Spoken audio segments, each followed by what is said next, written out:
Om Swastiastu, salam harmoni.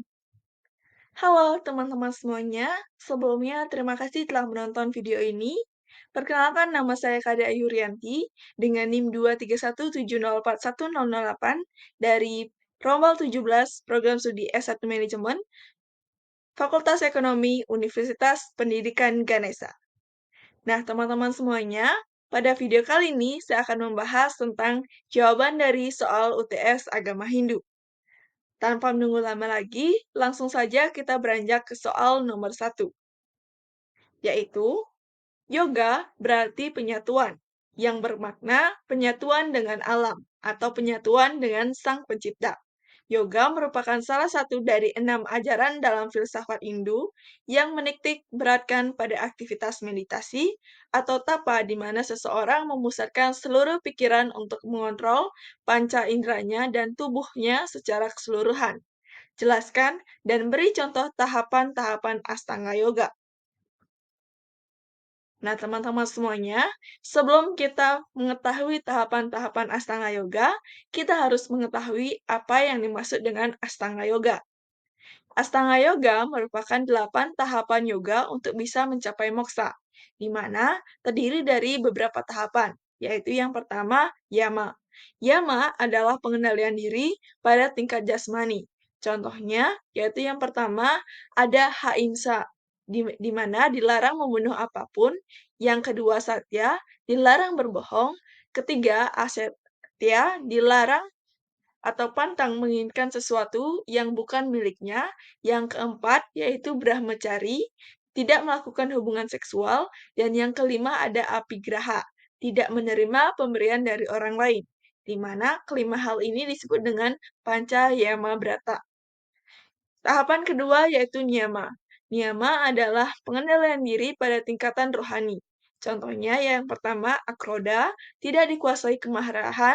Yang kedua, guru surusa, taat pada guru. Ketiga, sauca, suci lahir dan batin. Keempat, ahara lagawa, mengatur macam dan waktu makan serta tidak berfoya-foya. Dan yang terakhir ada apramada, taat pada ketakaburan, mempelajari dan mengamalkan ajaran suci. Di mana kelima hal tersebut disebut dengan panca niyama brata. Tahapan ketiga ada asana. Asana adalah sikap dalam ajaran Astanga Yoga, baik itu posisi duduk dan gerakan-gerakan lainnya. Contohnya seperti mengambil sikap silasana, vajrasana, padmasana, atau sukhasana. Pada intinya, asana ini yakni melaksanakan gerakan-gerakan yoga. Selanjutnya, tahapan keempat ada pranayama. Pranayama adalah proses bernapas dalam ajaran Astanga Yoga. Tahap ini terdiri dari 3, yaitu menarik nafas disebut dengan puraka, menahan nafas disebut dengan kumbhaka, dan mengeluarkan nafas disebut dengan recaka. Contohnya, yaitu melakukan pranayama ketika sudah mengambil posisi asana saat yoga. Tahapan kelima, yaitu pratyahara. Pratyahara adalah teknik pengendalian diri dari objek duniawi. Contoh dalam kehidupan sehari-hari adalah mengontrol diri agar terhindar dari minuman keras dan tindakan-tindakan yang bersifat negatif. Yang keenam ada dharana. Dharana adalah tingkatan keenam dalam ajaran Astanga Yoga. Pada tahapan ini, manusia harus menyatukan pikiran dengan sasaran yang diinginkan pada tingkatan rohani. Contohnya seperti melakukan meditasi. Tahapan ketujuh ada dhyana, adalah tahapan selanjutnya dalam Astanga Yoga. Pada tahapan ini, manusia harus memfokuskan pikiran pada satu objek. Contohnya seperti memfokuskan pikiran pada Dewa Siwa. Dan tahapan terakhir ada Smedhi. Smedhi adalah penyatuan Atman dan Brahman. Smedhi adalah tahapan terakhir dari Astanga Yoga, yang hanya bisa dilakukan oleh orang-orang yang memang serius dan tekun dalam mempelajari Astanga Yoga. Contoh orang yang telah berhasil menerapkan Astanga Yoga adalah 7 Maharsi penerima wahyu Tuhan. Soal nomor 2. Tuhan dalam agama Hindu disebut sebagai Brahman atau Sang Yang Widi. Selain itu, pada dasarnya ketuhanan dalam agama Hindu percaya pada Tuhan Yang Maha Esa. Tetapi, sistem ketuhanannya Koordinasi dalam konsep ketuhanan Trimurti. Tuhan adalah kebenaran, Tuhan ada di mana-mana, jangan pernah bersandar pada ketidakbenaran dalam keadaan apapun. Jika mengikuti jalan ketidakbenaran, kita tidak akan dapat mengembangkan kasih. Maka dari itu, kembangkanlah kasih sepanjang waktu, dan berilah contoh dalam kehidupan sehari-hari bagaimana mengembangkan kasih dengan mengikuti kebenaran. Di mana kita dapat, melakukan beberapa cara untuk mengembangkan kasih dalam mengikuti kebenaran, yaitu yang pertama, selalu berkata jujur dan bertindak yang benar. Dalam kehidupan sehari-hari, usahakan selalu berkata jujur, tidak menyebarkan informasi yang salah atau biasa kita sebut dengan hoax, dan bertindak yang benar seperti menghargai hak dan privasi orang lain. Kedua, bersikap adil dan memiliki sifat kasih sayang. Untuk mengembangkan kasih untuk mengembangkan kasih, tentunya kita sebagai manusia harus mempunyai sikap kasih sayang penuh, seperti menolong orang lain yang membutuhkan tanpa pamrih, selalu bersikap adil dengan cara tidak membeda-bedakan teman, dan tidak mendiskriminasi orang lain. Dan yang ketiga, kita biasa menjaga pikiran, perkataan, dan perilaku dengan baik. Selalu berpikir sebelum berkata dan bertindak, agar apa yang kita ucapkan dan lakukan tidak menyinggung orang lain. Selain itu, kita juga harus senantiasa menjaga kesucian hati dan pikiran dengan cara meditasi dan mengamalkan ajaran agama Hindu. Soal nomor 3, berikan contoh pengalaman hidup yang pernah kamu alami yang ada hubungannya dengan renungan berikut. Apapun perbuatan yang kau lakukan, engkau akan menuai hasil yang sepadan. Maka dari itu, engkau harus mengembangkan moralitas dan meresapkan nilai-nilai kemanusiaan. Ketika makanan menjadi basi, tidak ada gunanya menyimpan makanan tersebut, karena ia akan menjadi semakin basi. Engkau mungkin saja bisa menyembunyikan dosa-dosamu dari masyarakat, namun engkau tidak akan dapat menyembunyikan apapun dari Tuhan. Pengalaman pribadi saya yang berkaitan dengan, renungan tersebut, yaitu ketika saya baru menginjakkan kaki di bangku SMP, saya merasa takut akan persaingan yang ketat antara teman-teman untuk mendapatkan peringkat. Namun saya percaya bahwa usaha tidak akan mengkhianati hasil dan akan sepadan dengan apa yang telah kita lakukan. Oleh karena itu, saya bertekad untuk belajar dengan serius, berusaha menghalang rasa malas pada diri saya, karena sejatinya saingan yang paling ketat adalah bukan teman-teman di sekitar saya, namun rasa malas yang ada pada diri saya. Ketika saya berhasil melawan rasa malas tersebut, pada akhirnya saya berhasil di kelas 8 SMP meraih peringkat 1 paralel. Jadi, seperti yang kita ketahui bahwasanya apa yang kita tanam itulah yang kita tuai di masa depan. Jika kita belajar dengan serius, maka nantinya target yang telah kita tentukan akan tercapai. Soal nomor 4. Sebelum meditasi, cucilah muka, tangan, serta kaki, atau Anda mandi untuk membersihkan badan dari kotoran sekaligus membuat badan menjadi segar. Duduklah dengan memakai dari kain, tikar, atau selimut. Posisi punggung tegak lurus dan tangan diletakkan di pangkuan dalam posisi rileks. Pejamkan mata, serta tenangkan pikiran beberapa detik.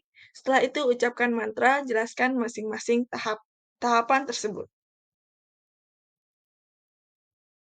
Tahapan meditasi dapat kita kelompokkan menjadi 3, yaitu yang pertama, tahap membersihkan diri, di mana terdiri dari mencuci muka, tangan, serta kaki, atau bahkan mandi, untuk membersihkan badan dari kotoran dan hal-hal yang negatif sekaligus membuat badan menjadi segar. Yang kedua ada mempersiapkan tempat duduk. Duduklah dengan memakai alas dengan kain, tikar, atau selimut, posisi punggung tegak lurus, dan tangan diletakkan di pangkuan dalam posisi rileks. Hal ini bertujuan agar memberikan kenyamanan selama melakukan meditasi.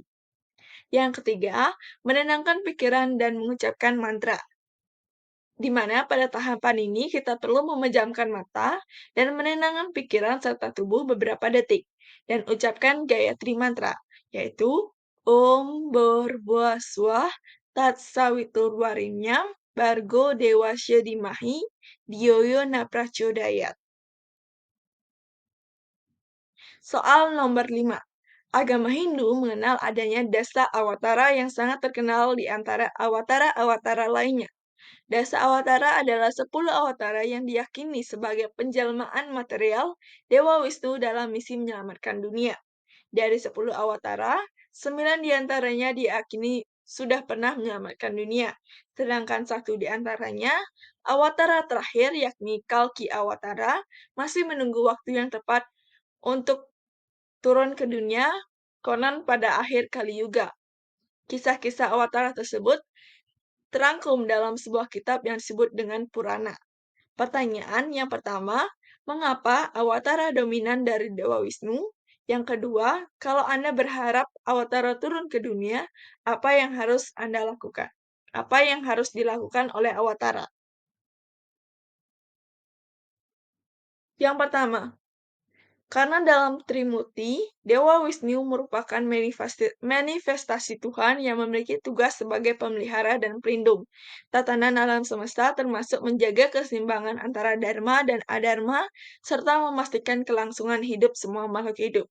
Itu mengapa awatara-awatara didominasi oleh jelmaan atau manifestasi dari Dewa Wisnu. Karena sejatinya tugas dari Dewa Wisnu adalah sebagai pemelihara dan pelindung tatanan alam semesta. Yang kedua, turunnya awatara ke dunia bertujuan untuk membasmi segala bentuk kejahatan yang ada di muka bumi, agar bumi terhindar dari kehancuran dan menegakkan dharma agar semua ciptaan Tuhan dapat melangsungkan hidupnya dengan baik, aman, damai, dan sejahtera. Soal nomor 6. Jelaskan hubungan antara yoga surya namaskar dengan pranayama, berikan contoh pranayama yang cocok untuk asanas tersebut, dan kesehatan badan dan pikiran, dan gambarkan rangkaian yoga surya namaskara yang Anda ketahui dan apa maknanya. Di mana? Yang pertama, hubungan yoga Surya Namaskar dengan pranayama. Yoga Surya Namaskar memiliki hubungan yang erat dengan pranayama, di mana dalam praktik yoga Surya Namaskar, kita juga menerapkan teknik pernapasan yang biasa disebut dengan pranayama. Hal ini juga dapat mengoptimalkan manfaat dari gerakan yoga Surya Namaskar. Lalu yang kedua, pranayama yang cocok untuk yoga Surya Namaskar adalah dua, yaitu yang pertama, Basrika Pranayama, dan kedua, Anuloma Viloma Pranayama. Yang ketiga, hubungan Surya Namaskar dengan kesehatan tubuh. Dengan memperhatikan gerakan yoga Surya Namaskar akan memberikan berbagai manfaat bagi kesehatan badan dan pikiran. Seperti untuk badan dapat meningkatkan sistem kekebalan tubuh, melenturkan otot-otot, dan lain sebagainya. Dan untuk pikiran dapat mengurangi stres dan kecemasan. Selanjutnya, ada rangkaian yoga Surya Namaskar. Seperti namanya, yoga Surya Namaskar ini terdiri dari 12 tahapan, yaitu yang pertama, Pranamasana atau sikap berdoa, di mana gerakan ini melambangkan sikap penghormatan kepada matahari sebagai sumber energi kehidupan.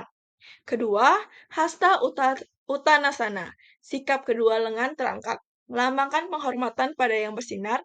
Ketiga, pada Hastasana, sikap tangan sampai kaki, melambangkan penghormatan pada yang menyebabkan segala aktivitas. Yang keempat, Aswasancalasana, sikap menunggang kuda, melambangkan penghormatan pada yang menyinari agar kegelapan yang ada di dalam diri berakhir. Yang kelima, Parwatasana, sikap gunung, melambangkan penghormatan kepada pengukuran waktu dan memohon kemajuan hidup.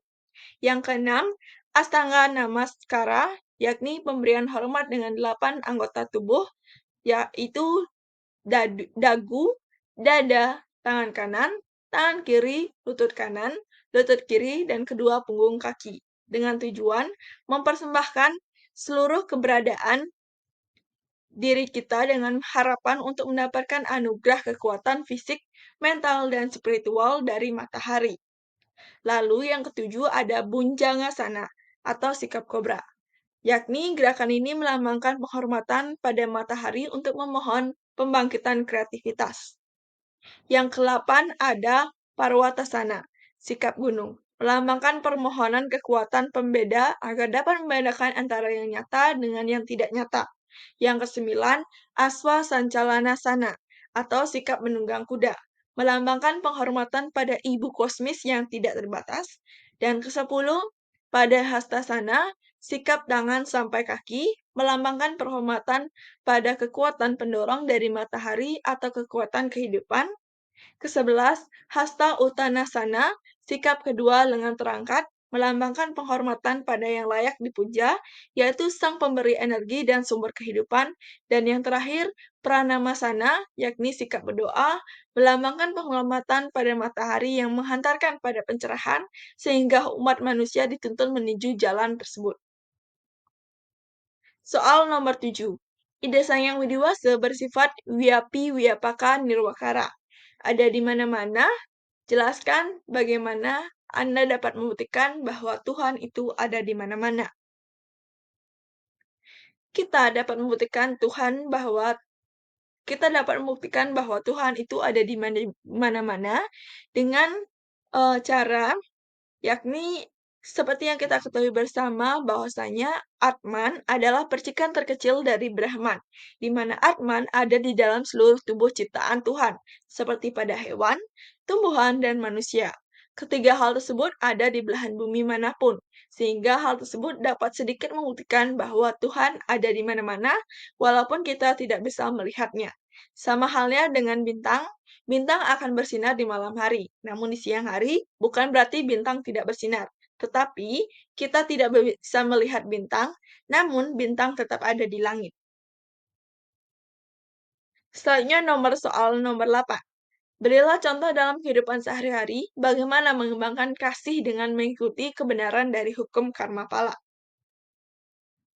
Hukum karma pala mengajarkan kita bahwasanya apa yang telah kita perbuat itulah yang akan kita terima hasilnya nanti. Di mana contoh perilaku dalam kehidupan sehari-hari dalam mengembangkan kasih dengan mengikuti kebenaran dari hukum karma pala dapat dilakukan dengan berbagai cara, yaitu yang pertama, tolong-menolong. Sikap ini sangat penting untuk ditanamkan oleh seluruh manusia, karena saling tolong-menolong baik sesama manusia maupun sesama ciptaan Tuhan dengan tumbuhan maupun dengan hewan itu sangat penting. Karena jika kita sekarang menanamkan sikap saling tolong-menolong, nantinya ketika kita dalam kesusahan, kita akan ditolong oleh orang lain. Yang kedua, menghargai orang lain. Menghargai perasaan, pendapat, ataupun yang lain dari orang lain itu adalah sikap yang perlu kita tanamkan di kehidupan sehari-hari agar kita dapat mengikuti kebenaran dan nantinya kita juga dapat menghargai orang lain. Ada pepatah mengatakan bahwasanya sebelum kita ingin dihargai oleh orang lain, kita harus belajar menghargai orang tersebut. Yang ketiga adalah menjaga ucapan dan sabar. Kita perlu menjaga ucapan kita dan perhatikan sebelum kita berucap atau bertindak, alangkah baiknya kita berpikir terlebih dahulu. Apakah ucapan dan tindakan yang kita lakukan tidak akan menyakiti orang lain atau bagaimana? Jika tidak menyakiti, kita bisa mengucapkan hal tersebut dan melakukan tindakan tersebut. Selanjutnya ada kita harus selalu sabar dalam kondisi apapun. Alangkah baiknya kita bisa mengendalikan emosi kita agar nantinya kita tidak meluapkan emosi kepada orang yang tidak bersalah. Soal nomor 9. Berikan contoh pengalaman hidup yang pernah kamu alami yang ada hubungannya dengan renungan berikut. Apapun perbuatan yang kau lakukan, engkau akan menuai hasil yang sepadan. Maka dari itu, engkau harus mengembangkan moralitas dan meresapkan nilai-nilai kemanusiaan. Ketika makanan menjadi basi, tidak ada gunanya menyimpan makanan tersebut, karena ia akan menjadi semakin basi. Engkau mungkin saja bisa menyembunyikan dosa-dosamu dari masyarakat, namun engkau tidak akan dapat menyembunyikan apapun dari Tuhan. Pengalaman diri saya terkait dengan renungan tersebut adalah akhir-akhir ini saya memiliki kebiasaan yang buruk, yaitu tidak terlalu memperdulikan pendapat orang lain ketika bekerja dalam tim. Saya cenderung egois dan menganggap bahwa pendapat saya yang paling baik, yang paling benar untuk kelompok saya. Alhasil, ketika saya sedang mengalami rasa down dan ingin mendapatkan, eee, pendapat-pendapat atau pencerahan dari teman-teman saya, teman-teman saya atau mereka cenderung tidak mau lagi mengutarakan pendapatnya, karena mereka menganggap bahwasannya saya akan menghiraukan pendapat-pendapat yang mereka utarakan. Oleh karena itu, mulai saat ini saya sudah berusaha pelan-pelan belajar untuk menghargai pendapat orang lain, karena sejatinya ketika kita dalam bekerja kelompok, yang paling terpenting adalah kerjasama tim. Nah, dalam pengalaman tersebut, kita ketahui bersama bahwasanya apa yang telah saya perbuat, itulah yang akan saya tuai di masa depan. Ketika saya menghiraukan pendapat-pendapat orang lain, nantinya ketika saya ingin meminta pendapat dari teman-teman, mereka akan menghiraukan saya. Jadi, alangkah baiknya kita berbuat baik sekarang, nantinya akan kita menuai hasil yang baik. Soal yang terakhir atau soal nomor 10. Yoga dan meditasi adalah salah satu cara untuk kita bisa mendapatkan ketenangan jiwa, perasaan, damai, dan bisa melepaskan kita dari rasa stres. Yoga dan meditasi bisa dilakukan oleh semua agama, bukan cuma untuk pemeluk agama Hindu. Karena sebenarnya yang dilakukan pada saat kita melakukan meditasi yoga adalah menenangkan pikiran, pemusatan pikiran, dan pengaturan nafas. Jelaskan mengapa yoga asanas penting untuk meditasi.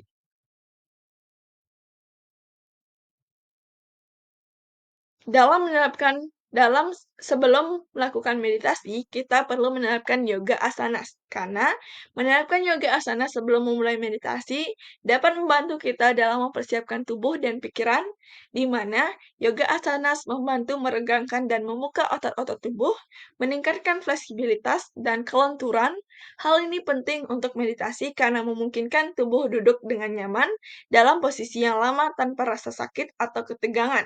Selain itu, yoga asanas dapat membantu kita untuk meningkatkan fokus dan konsentrasi agar dapat melakukan meditasi secara baik dan mendalam. Oleh karena itu, penting melakukan yoga asanas sebelum kita melakukan meditasi secara baik dan mendalam. Nah, teman-teman semuanya, sekian presentasi saya mengenai jawaban dari soal UTS agama Hindu. Apabila saya ada kesalahan kata maupun kesalahan jawaban, saya mohon maaf, dan saya akhiri dengan Om Santi Santi Santi Om. Terima kasih telah menonton video ini. Sampai jumpa.